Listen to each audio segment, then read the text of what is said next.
Oh, this movie is a splendor. As you can probably hear, I'm quite sick. There's pollination all over my nation, but I shouldn't let that distract from the greatness of stop motion. Although, like usual, the review videos are quite short, so this is a very great movie. I think the animation is legitness, I think that the story is legitness, and I think all of the characters are legitness. But my infallible review system doesn't give a crap about legitness.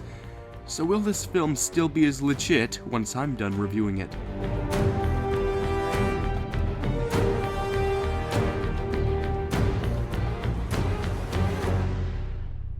Hello, I'm the Theorizer, y'all. That word gives me the chills, and not the good kind either. Anyways, this is a film about a weird boy with a weird instrument that does weird things. His exceedingly weird mother has weird sleep cycles, and his grandpa is literally the moon.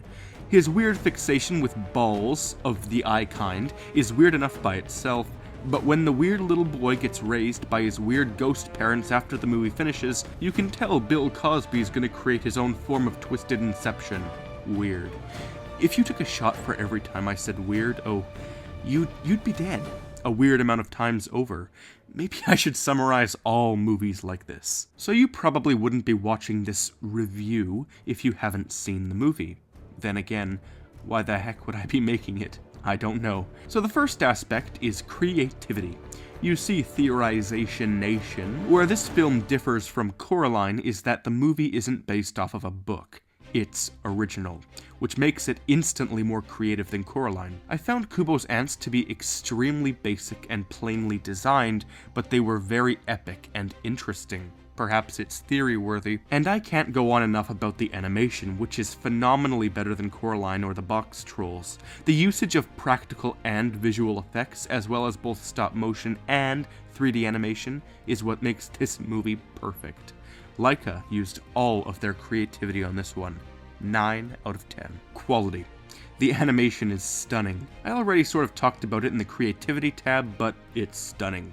The smoothness of stop motion is what makes it all wondrous, and shows the sheer amount of painstaking work that clearly went into it.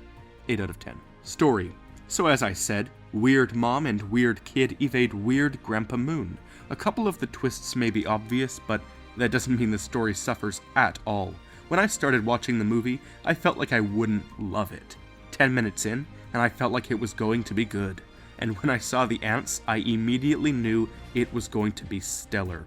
I left the theater with a sense of elation at the epicness that I had just witnessed. 7.5 out of 10. Characters. So I feel as though their design is grand, as are their voice actors, and the execution of the character development, which is some of the best I've seen, especially from an animation in a very long time. The mother's actions make her feel believable as a character, as do KUBO's. If you haven't guessed yet, Karasu and Washi are my two favorite characters, and I got enthralled in their choreography whenever they were on the screen. So, 8.5 out of 10. Popularity. I wish it did way better at the box office, but regardless, nobody has ever gone overboard with how they explain their love for this film. Well, except maybe me. This movie is a marvel to watch, but it has never been considered as overrated.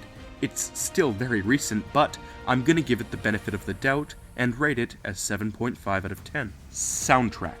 I felt like the music was perfect for the movie. It captured the essence brilliantly, and, well, if this film had no music, it would be more emotionless than the no figures on the sisters. So why the heck not? Let's give it an 8 out of 10. Finally, theorizability. I only add in this factor if the other factors have an average less than what I'd rate it for theorizability, and they do. This movie is mysterious. Who is the Moon King? What are its ties to Coraline? I mean, clearly the eye and moon symbolism is there, but what else? And what is the lore behind this film? All that kind of stuff. All of those would make great theories, and I'm giving theorizability an 8.5 out of 10. Tallying everything up, we get an 8.3 out of 10 for KUBO and the Two Strings. I think that's extremely fair, as the film is very good.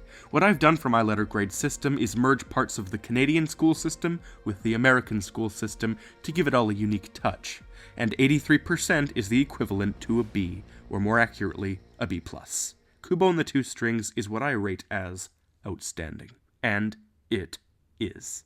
On our scale of ratings, Kubo and the Two Strings fits right between Coraline and The Christmas Nightmare. Go out and watch it if you haven't yet. Maybe overratedness is exactly what this film needs, as long as it gets more popular in the process.